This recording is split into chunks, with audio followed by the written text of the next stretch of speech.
I'm Rico Abreu, and you're watching The Skinny. From the Fatheads Eyewear Studios in Speedway, Indiana, this is The Skinny, brought to you by Toyota, Rhino Classifieds, General Tire, and Dream Giveaway. This segment of The Skinny is brought to you by Toyota. Welcome back to The Skinny. Kent Stout, Rico. I almost said Abreu. Rico Elmore sitting alongside. I know. I was waiting on him when he said, I wanted him to say, I'm Rico and this is The Skinny. I'm like, oh, I'm Rico. What are you talking about here? Well, my initial open that Michael screwed up, by the way, our engineer here today. Thanks, Mike. I was going to say, if you could see them standing here side by side, you'd clearly understand that we have the Rico twins here with us. But he's 7 minutes older than me, so it's good. Rico Abreu has joined us here from California, fresh off of his run at the Chili Bowl. Another stellar effort there. Ended up inside of the top three. Always a tough player. Another win on his prelim night.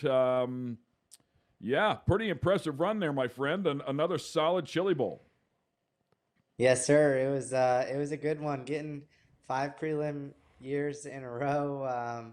Putting ourselves in contention every year is all you can ask for at the Chili Bowl. Just being right there at the end. So we got going pretty good at the end of the race. It was exciting for me to just be right there knocking on the door. I know Christopher and Tanner got going early, and then it just took some time to get to them. Once we were there, we showed Bell the nose and got him going. So it was a lot of fun. Another great year at the Chili Bowl. It's one of my favorite races to be able to attend. Talk to me about, you mentioned that prelim, 5 consecutive, and I think, is it 7 or 8 overall, but 5 consecutive, incredible effort there. I thought it was 7 total. Does that sound right?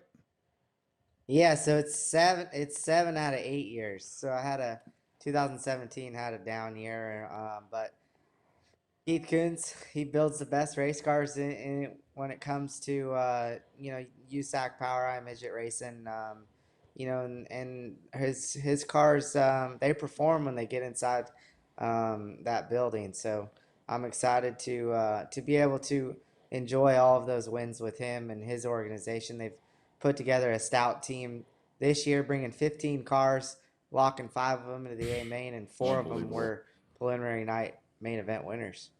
Yeah, the first 4 nights, it's all Keith Coons, incredible effort there, and you known as Mr. Wednesday Night, but boy, you were put to the test, and Chase Randall was running down there on that catfish line, that gutter rat line, if you will, and he closed the gap, took the lead, and then slid you, banged the berm, and that was the end of his run. But man, I was thinking, stay at the bottom, dude. It's working. What are you doing? Like, just stay down there. You're driving away from him. But once that happened, man, you set sail. Yeah, he, Chase put a little pressure on us. Made us really get up and get going there at the end. Then Kevin Thomas Jr.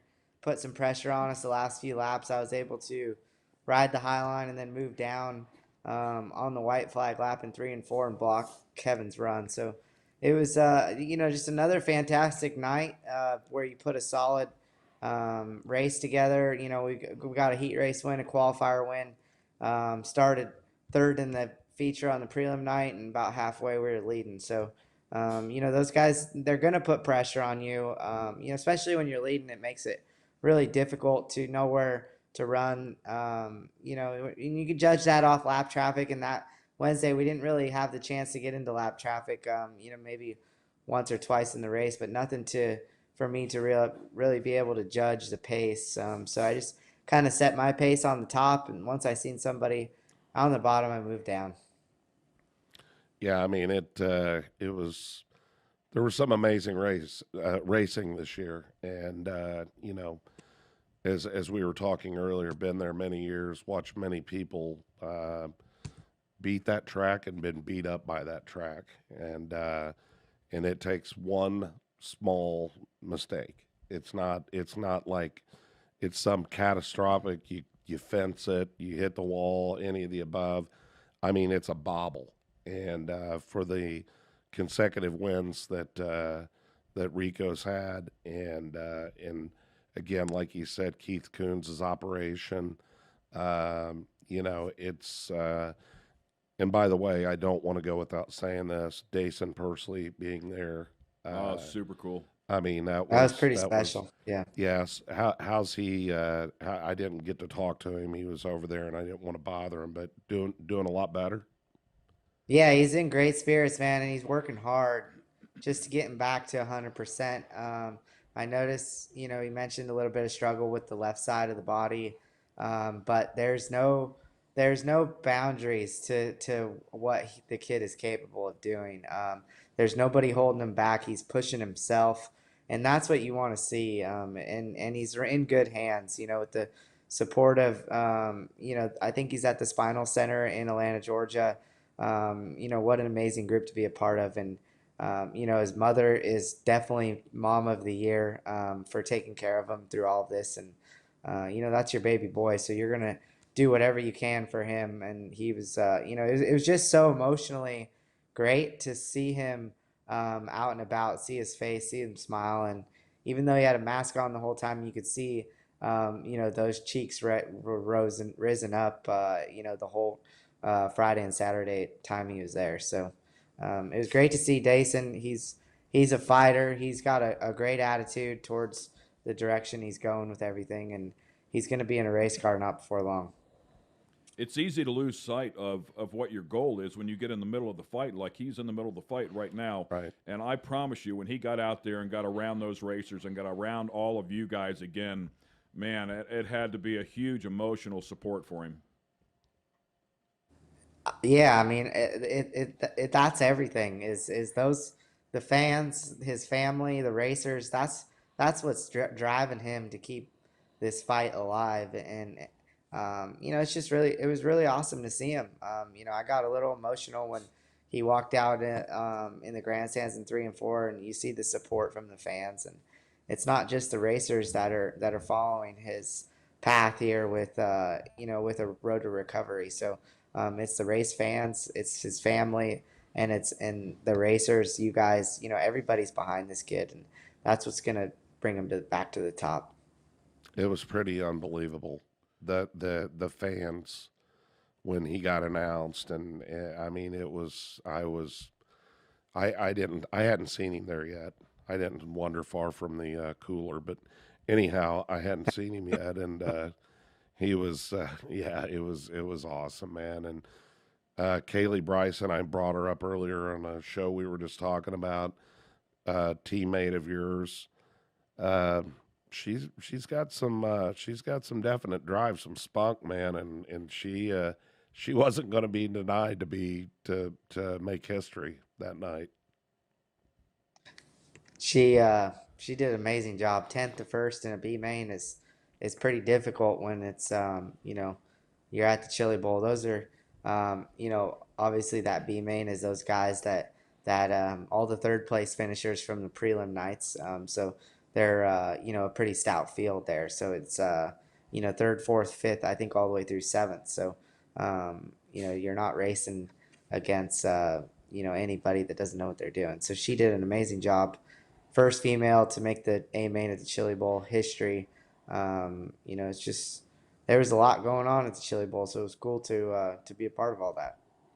Yeah, and she'd kind of forecasted that. I think she had qualified on the pole out of Ventura for Turkey Night Grand Prix, and if I'm not mistaken, I think an all-female front row, first time in history there as well. So some Right. talented ladies coming through the field. I thought a really cool moment was right before driver introductions. I don't know if you caught this or not, Rico, but Timez was standing there and wanted to get a selfie with her. And I was like, "That's Timez. Timez wanting to get a selfie with That's Kaylee. That's funny. pretty damn Yeah. cool, man." That's cool. Yeah, Yeah. that's great. T-Mez is a wild guy. He's just a little wild. Just a little out there. Hey man, talk me through that race on your prelim night. You were talking about it before. You actually struggled a little bit in the beginning trying to get that thing sorted. You went up to the top, and boy, running the top all week long. I mean, it seemed like there was some speed there, but boy, as Rico Elmore here said in the studio, you needed to be spot on. You could miss it by a couple of inches, man, and find yourself on your lid. But you were finally able. I don't know what it was, maybe midway point through. Finally figured that top shelf out, and you were just grazing that ledge and driving off of it. It looked beautiful. Once the pace slowed down, my car got really good. In the beginning of the race, There was quite a bit of grip. It was just a little bit more difficult to take off. So I moved up. I ran the bottom the first few laps, moved up. That little cushion got to start getting built, and it really took off about halfway through. So over the years, I've been so committed to running the bottom at the Chili Bowl. This year, I showed up saying I'm going to run wherever my car wants to take me. If I feel like going to the top, I'm going to try to make this work. So, about halfway through the race on Wednesday night, I was able to really take off and get some big speed down the back straightaway, and passed McDougal and Colby Copeland in 3 and 4, and then got to racing with Chase Randall and Kevin Thomas Jr. Made a race-winning move, on the last lap in 3 and 4 on the bottom. So the track kind of started on the bottom. Halfway through, we were all ripping the top, and then the last 10 or so laps, it was starting to work its way back to the bottom, just because the top gets so treacherous. Once it gets up by the wall, the cushion gets so defined to run. It's really difficult to not make mistakes, and you see those guys venture back to the bottom, and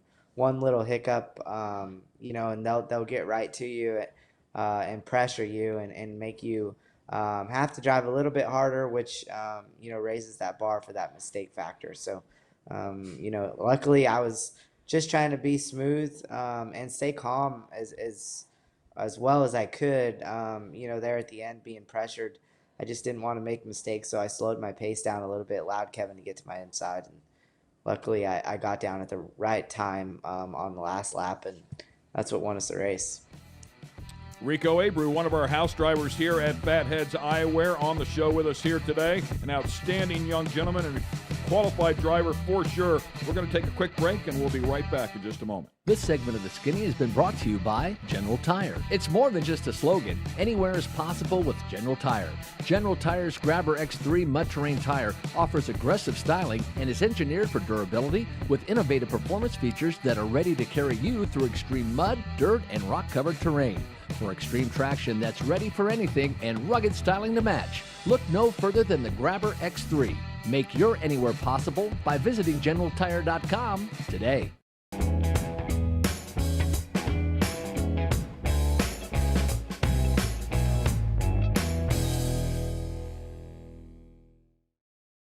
This segment of The Skinny is brought to you by Rhino Classifieds.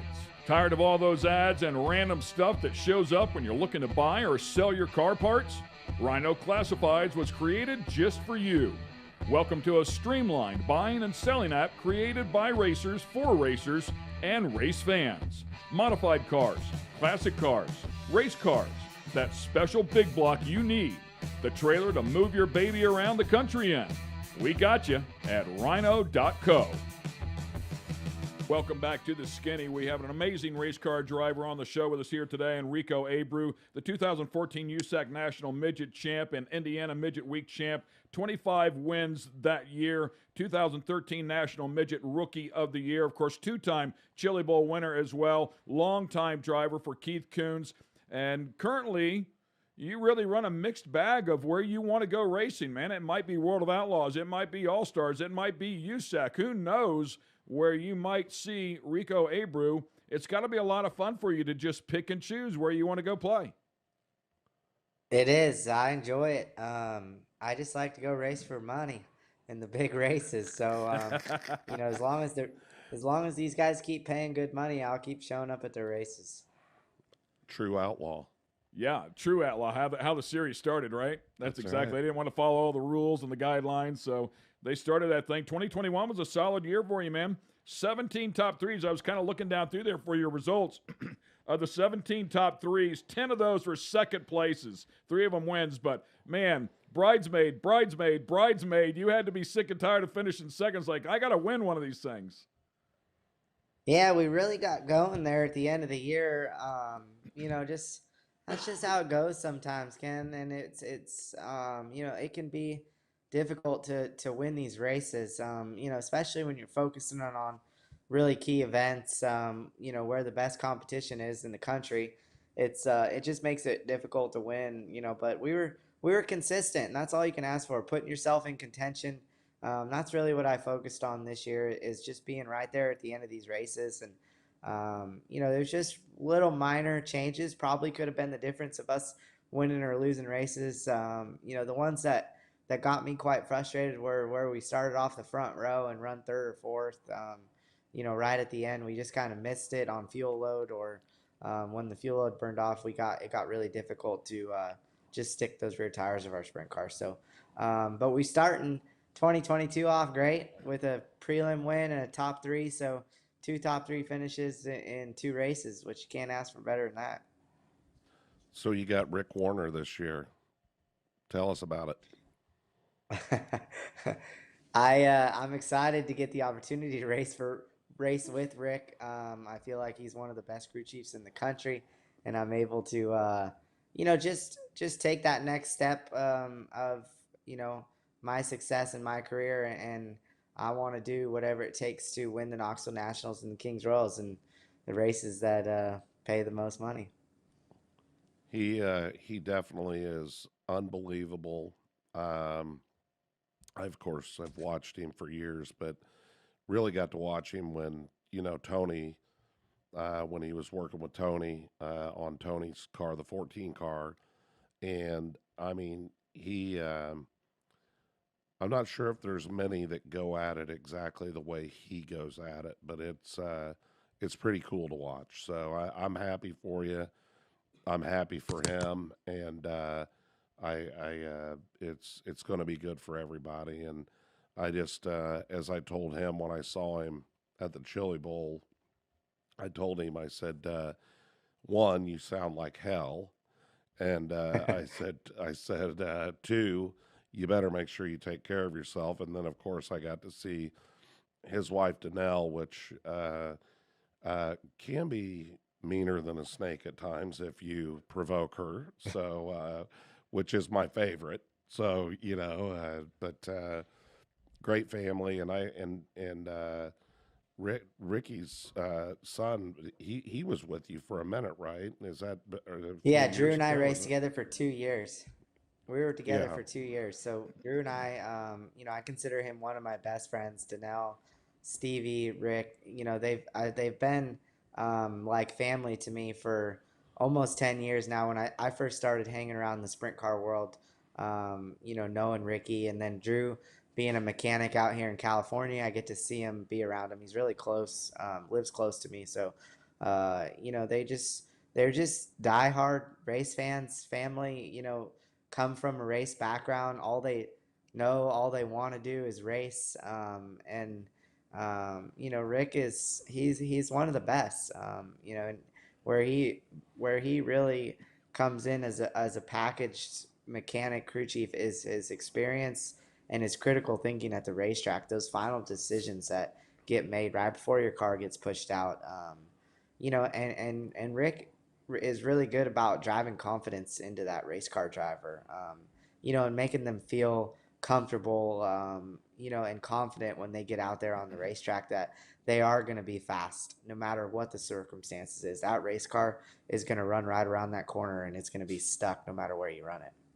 yeah, and he's a great coach, and I mean, just like Rico's talking about, but an unbelievable coach, and the knowledge that he has from the people that he learned it from is probably second to none.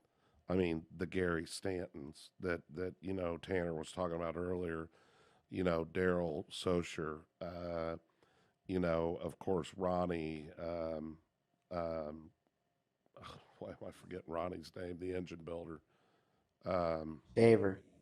yeah, Shavers. And yeah, I'm back from the Chili You Bowl again, you but can't. What makes it so interesting about the sport of sprint car racing is you can't buy experience, and you can't buy that knowledge.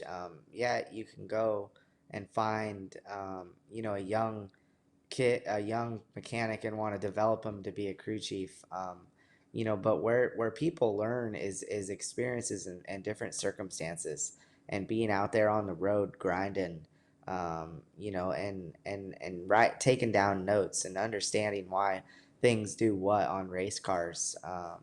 So as a mechanic or a crew chief coming up through the ranks, it's important that you surround yourself by the best people possible, and you learn everything you can from that person. Yeah, that chemistry. Everybody talks about it. You win a championship whenever there's team chemistry, and it's without it, you're not going to win a championship.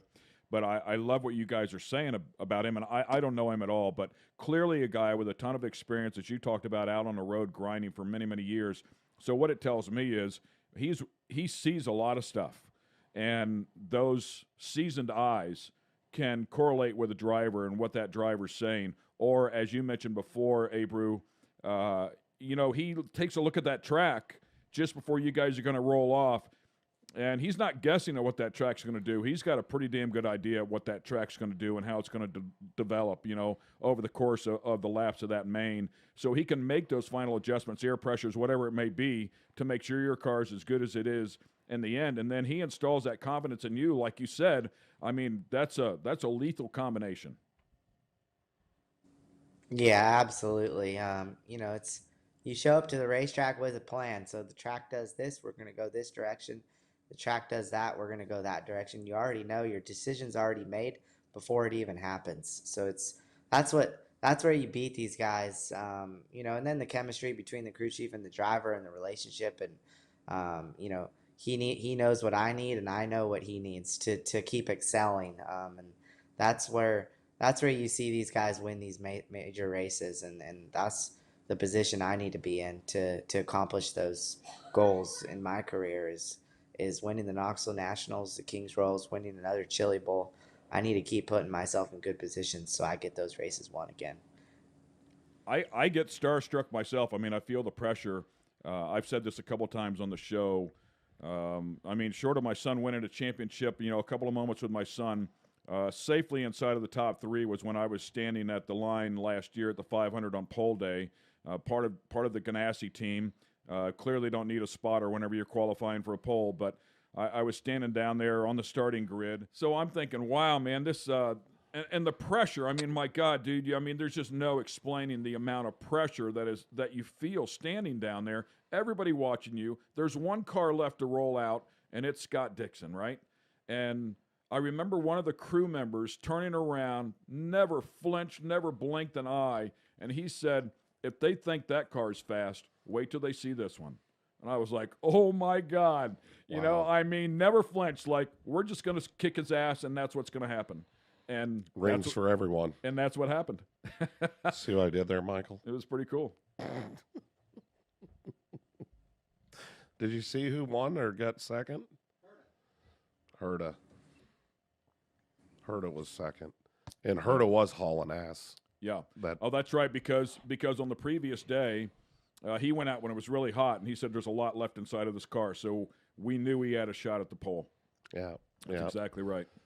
But watching someone win the Chili Bowl, which Rico has done, watching Tanner do it this time, that close a proximity, I don't know which is crazier, the amount of people at the Speedway or that many people that close at the Chili Bowl.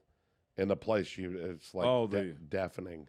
Yeah, the electrifying atmosphere, it's similar, isn't it? Yeah. The inflatables over the top of the crowds. I just kept telling Tanner, just because I've obviously experienced those moments, twice now, and I just kept telling him, like, we rode in the golf cart there over to the press conference, and it was, I just kept telling him, just enjoy this moment. Like, you never know if it'll happen again or not, but enjoy it. I mean, you just won the biggest race of the year for, a lot of us racers. The Chili Bowl is the #1 race. These guys, a lot of those guys in the building, they don't compete at the Knoxville Nationals or Kings Royal or, and some of them probably have never even attended those events, but the Chili Bowl is the #1 for more than, I'd say 90% of the people that were in that building. So it was, it's important you enjoy that time, enjoy it with your team, enjoy it, and I was walking out after the race, and they were all partying down at their trailer, and I just made it a stop down there one more time just to tell them, it's pretty badass. I mean, what that building, how electric it gets, and they only remember one person that leaves when they leave that place, and that's who won the race, and that was Tanner Thorson. We're going to take a quick break here. We'll be right back on the other side with more from Rico Abreu.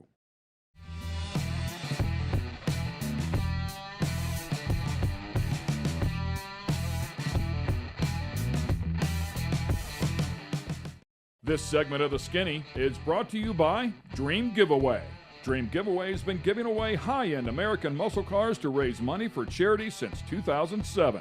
Dream Giveaway is known for giving away classic and new muscle and paying the federal taxes so the winners don't have to. For $25, you can jump in the game, and part of that goes to charity. You'll have a chance at winning some of the coolest cars on the planet. Check it out at dreamgiveaway.com. Welcome back to The Skinny. We have Rico Abreu on the show with us here, fresh off of the 36th running of the Lucas Oil Chili Bowl Midget Nationals, finished up inside of the top three. A great run once again with Keith Coons. And you were just talking about your good friend Tanner Thorson. You stopped by and afterwards and told him, hey, man, make sure you take it all in and enjoy this. And we had Tanner on the show here just previously, and he had that golden driller sitting right beside him the entire interview. He said, man, I'm still not sure I'm taking all this in. He said, I want to. He said, but I got to pinch myself. He said, but I'm taking this damn trophy with me everywhere. Oh yeah, that's those ones are hard to get, man. It's the Chili Bowl. We're all racing there for one reason. It ain't the money. It's that golden driller that Tanner had in his hands. Nobody has caught you when it comes to donuts, though. He went out there and attempted a donut, but there was no Rico Abreu donut. No. The donut count that we had for Rico, it far exceeds anybody's chances. I don't know if anyone will ever get close to those. That was a pretty unbelievable night. I've never done donuts since that night, so it's been 6 years now, I think, since I won the Chili Bowl. And I haven't done donuts because I don't think I could ever do anything that duplicates those. That was pretty wild. Set the bar, you set the bar pretty high. Bend the front end up on it and everything when he landed it. It was. You did enough of them to cover a career. I mean, boom, done. Donuts are done. Yeah, I don't need to attempt to do anymore. I have the car here at our shop here in California, and it's the right front axle's bend up on it just because of those donuts. Must have been flying around there. Tanner said he got out of the car. He said he was looking at the steering wheel later on. He said the steering wheel's all bent up. He said, I don't know how it got bent. He said, but it's bent. He said it's absolutely dished in, like he had rammed it, like almost rammed his fist through it. And he said, yeah, he goes, I crossed the checkered in the start-finish line. He goes, I was about to pass out. He said it was just unbelievable. That's pretty cool. You couldn't even imagine that. But so what's your first race again, or what's your next race this year, I should say? I'm planning on running about 60 outlaw shows, so I think we're gonna try to start with them in Mongolia, Mississippi. So we'll see. We just got to see where we're at. I'm gonna spend some time in the middle of February, right when everybody goes. We're not going to Volusia, or any of the Florida stuff. So once everybody goes down there, I'm gonna go to Indy and kind of see where everything's at, and then we'll make a final decision on what our first race will be. 60 of those things, man. That's nearly the entire season. Yeah, it's 3/4 worth or 80% of them. So I think it's I want to get out there and get racing with those guys. The Outlaws are the best in the country. And get racing and helping. We're going to sell T-shirts again and help Jason Sides, to bring his shirts out with us. So we're able to give the fans my shirts and Jason Sides shirts. Yeah, that was pretty awesome. And man, I was pretty impressed with the old Sides there the last couple of years. Since you guys have hooked up, he's definitely starting to make some moves of the years past, and looked like he got a little more pep in his step, maybe a little different help. So that was pretty cool to see. Yeah, Jay's out there. One of those guys been out there a long time grinding on it, and I just want to be supportive of his race team and with us combining it was able to help him more with sponsorship stuff, and it'll be a good time, man. The size boys are they're a little wild, guys. That wild sides. I mean, they definitely and some of the best people you'll ever meet in your life. On top of it, so that's the cool part. Abreu's right there with Size him, by the bar. way. I mean, we're Ah, getting the calm, docile Abreu here, yeah, and I know. everybody's not seeing the real deal, I if you know will. one thing he was talking There's a about. dark side to He was Abreu. he was talking about I don't know preparing what and you guys are everything. talking about. He was talking about preparing. I was like, do they prepare for when you stay all night at the Dingus across the street from Knoxville, and Well, sometimes you just things just run late. you're all wadded up, and you're sorry that you have to run at 5 o'clock the next afternoon. So it's a good time. But now I met Rico, I don't know how many years ago, and he was just kind of new out here running running the midget stuff, and J.R. Todd, of course, which is a good friend to both of us as well, and we all just kind of started running around, and becoming more friends, and really close friends, as it turns out, and he's got a great name, so he's got that going for him, which all the rest of it can just lay back, but no, there's nothing short of a good time, and the camaraderie that in the family that's around racing. I mean, they have no problem fighting, trust me, but I mean, they also have no problem being tied together and helping each other. When I mean, you watch somebody come in off the track and their car's junked, and every team that doesn't want them to win is over there helping them get that car back together and trying to get them back on the track. So it's a great atmosphere. That's why we love it. That's why we're involved in it, and so it's a lot of fun. So we're excited to watch you do some more of it this year, bud. I'm ready. Let's talk about your dad for a moment, because the reputation you and your father have in the industry is second to none, and you'd be hard pressed to find somebody that has been around you guys that your father hasn't just helped a little bit. I mean, but has gone way out of his way, over and above, if you will, to help out so many people. Where does that passion stem from for your dad? I think just understanding people, and my dad's desire to want to help people succeed, and not only just be successful, but just be the greatest of their ability in life. And you see my father get behind these young kids, Tanner Thorson's, Ryan Robinson's, myself, and that's just on the racing side. There's so much other stuff that he's able to, just get the best out of, even a mechanic, or, we're big into the livestock industry with my brother and sister and me growing up before I started racing, and just giving kids opportunities is something he's really, excelled at, and was, is able to do, and enjoy and give back to these communities. If it's racing, livestock, the wine industry. He's just anything he touches, he's 100% in on, and it's you don't see that across this country much, but when you do, it's really pleasant to see those things, and see people spread their money around to help others succeed in life. So I was trying to think, the first team that I can remember him coming back, him or you guys coming east and doing USAC, was that when Larson was running? Was it It was Larson and with then you? it was with Keith Bloom Jr. and Davy Jones. Okay, I don't okay, know if that you okay. remember that. It would have been I like 2009, I think. Yep, He yep, Davy Jones built a team basically from scratch yep. for, and Keith Bloom Jr. started driving. I think he did 2 years, and then Larson, Larson and I became really good friends through the go-kart stuff. And Larson just started running some.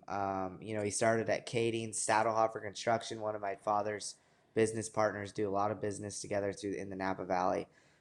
Seeing Kyle Larson at the Calistoga of Louis Vermeil the first year, and he was wanted to help Kyle, and then they got together and did some stuff with the Cadings with Kyle when he won the Golden State Championship, and then Kyle was looking to do some stuff in Indiana, and my dad had all this stuff there, and for some reason I don't think Bloom could race, or it was kind of on the downfall of that era of my dad supporting him, and we called Davy Jones. It was like 3 in the morning, and we were like, "Hey, we want to fly in and race. Can you get the car ready?" And Yep, Kyle I'll and have I it ready. smoked back there. Yeah, and that thing was ready. And Kyle, I think he ran second in Bloomington, and then we went to Lawrenceburg and won or something, and then it was on from there. And Da- then they started Da- building wing cars. Davey, It yeah, was pretty cool. yeah, Davey is. I mean, he is one of a kind, and I of course remember that well. And but he just Rico just brought something up that I have to touch on. They were trained by Bud Kading. That's the problem. Yeah. The whole party atmosphere, or the good time atmosphere, I should say. And I think Bud's brother that ran some of Tony's stuff. He's like, yeah, Bud can do anything, and they just laugh and think it's great. He goes, I do anything like that. Somebody wants to punch me in the face. I go, clearly. He's clearly got that Midas touch. So, but yeah, I was talking to when we were talking to Tanner, I was discussing having lunch with your dad, and of course, had spent some time with him before that, but spending lunch with him and talking about just different things, and just an incredible human being. I mean, just an unbelievable person. I mean, although he did throw you in the floorboard of the truck and cover you up with a jacket, we do remember that He story from the did. last show. I always learn something when I'm talking to you. I had no clue your father was involved in construction at all, nor did I have any clue that you guys had anything to do with livestock animals and were big in that. But I for sure knew about the Abreu vineyards, and I wanted to go into that a little bit with you. I've always been very curious. I went on the website today, and I see on there olive oils. You know, they have the olive trees and blackberries, and of course the grapes Yep. for the vineyard. But the one that caught my eye was the waiting list. You have to get on a waiting list Oh yeah, and let me know if I'm saying this right. You have to be on the list in order to buy from you guys, and if you're not on the list, you have to get on the waiting list to get onto the list. Is that correct? Yes, sir. It's so they have a wait list just because there's such a minimal selective of wine that they sell each year, and once you get off the list, then the next person gets on that's been waiting. So, we've heard of people been waiting for 6 years now to get on, and they haven't got on yet. So the fact that my wife's birthday is this coming Friday isn't going to help at all whenever I say, I'd love to get a bottle of wine for her. oh you They can don't. go online and pony up. That's what you could do. Yeah, So there's secondary market you could jump on. But it's no, we're really fortunate to be in those positions, and there's very humbling industry the wine industry is, and it's it's where the best wine in the world comes from here, right here in Napa Valley. And it's nothing short of that. yeah, The I know the you're familiar with it for sure. And the you but guys almost lost it all, right, in the fire? yeah, that's you guys were. Tell us about that a little bit. I forgot Yeah, about we that. were close. The fire was right here in our backyard, burned some of our ranch actually, where our grapes are produced from. So, but luckily we got such a great group of people that are here, and that wanted to help save the place. We got a bunch of bulldozers, built up a fire break, and that's what helped save our ranch, where majority of the wine is stored, and then all of our equipment. I can read the label now. The sweet, fruity taste with a natural, smoky filled. It's got a, Yeah. it's got a little bit of an oak taste to it. So. Yeah. Yeah, I mean his brother. I saw pictures, of course. His brother out with fire. It was all hoses, in. you know. Yeah. Oh Yeah, wow, I mean, scary stuff. just out there going at it. And I mean, I kept texting him, and cell service was crazy. And I was like, dude, are you all right? I mean, I'll drag whatever I can out there, to help. But it was a scary time for everybody in that area, and glad they made it through it. And I know that at one point, when Rico and I were talking about it, they were concerned that exactly what you just said, that the smoke was going to ruin the grapes. And I think you guys made it through that decently, right? Is that what you told me? Yeah, some of it was pretty wounded, but there was some stuff they could that they saved or they picked before the fire. So that's right in harvest season, October. So last year it was, I think, a year and a half ago now. So but it was they were able to salvage some of the fruit and save it. But some of it, the smoke, it was tainted. So you when you sell a quality wine like Abreu Vineyards does, you can't sell something tainted to these customers. So you honestly just what they did was just drop the fruit on the ground, and they called 2020 as a loss. What is the starting point on a Abreu Vineyards bottle of wine? I mean, I'm just thinking if I get on the wait list and it's 6 years and I start saving now, right. You can do payroll deduct. Here. Maybe like $1,000 a year. Am I in the hunt? We can get. Yo, I just need to send you some wine, and you'll enjoy it. Let me ask you this: is there a waiting list for the extra virgin olive oil? Can you get a bottle of that? I can get you some olive oil. It's good cooking olive oil. It comes right off our farm, so that's another entity that my dad has created is in the olive oil industry as well, where they hand pick these olives. And they send them down the road to get pressed, and they come right back, and everything's handcrafted. So it's here at our ranch. So they actually obviously buy the glass for the olive oil, but they do the corking and the capsules and everything right in house, But he has and the he has labels. a special The labels glass, you look at, right? yeah. Is it special glass or label? France. Yeah. France. Huh? That's it. Sorry. Yeah. It's the France. glasses from France. Yeah. I saw a documentary on. I saw a documentary. I'm not going to go there. I saw a documentary on virgin olive oils and how then they you went there and how they were created. In some town in Italy, and the taste testers. I mean, my God, dude, I mean, it's a legit process. It's a very serious process. So when I saw that, I was like, oh, man, that's super cool, because that is not an easy industry. It's very, very difficult. Yes, it is, and it's very competitive as well. So there's you could tell the difference pretty quickly of our family's olive oil compared to your normal cooking olive oil that you can buy at the grocery store. So he'll get you a bottle of that. You can drink that. And Yeah. the wine you're. That's a little bit easier to get. Yeah, send me that, and I'll tell my wife, hey, I got you. Don't put it in a virgin olive oil bottle. Just put it in a wine bottle, and I'll say, look what I got you. Okay. This is right from Abreu wine. Abreu Vineyards right here. Let's cook with it. It only costs $6,000. Yeah.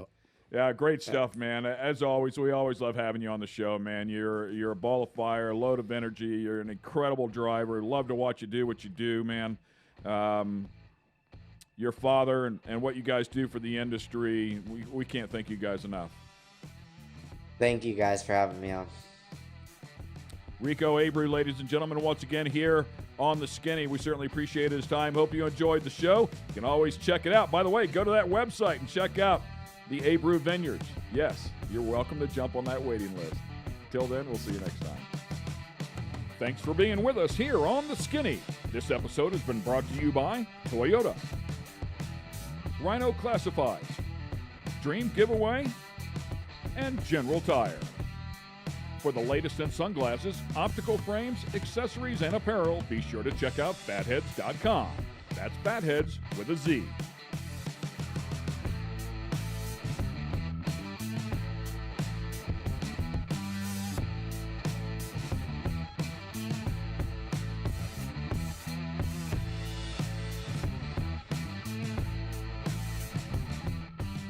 Production facilities provided by Fatheads Eyewear Studios.